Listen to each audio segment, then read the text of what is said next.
So now the United States is essentially involved in a war in Europe as we give a tremendous amount of military aid to Ukraine as they fight Russia. We also say that we are rock solid in our support of Israel as they now face a battle that is against, and we can get into this in a moment, but supported by Iran by all accounts. So given that the United States is now involved in wars that are taking place in Europe and also in the Middle East, I want to play this soundbite for you that is just last month in Vietnam and ask you if this still holds for the president. Watch.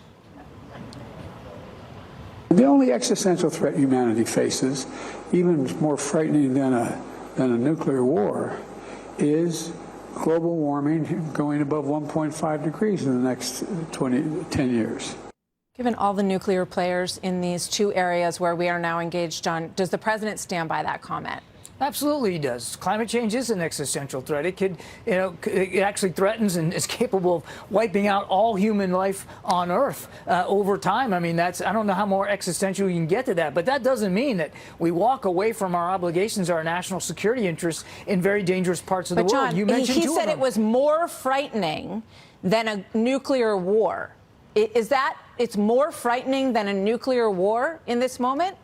The president believes wholeheartedly that climate change is an existential threat to all of human life on the planet. That's just science. That's fact, Martha. But it doesn't mean that we turn our back on the other challenges facing this country and our allies and partners around the world. We've got broad national security commitments literally globally, and we've got to mind all of them at the same time. You mentioned two of them, obviously Israel right now, certainly Ukraine over the last almost 2 years now.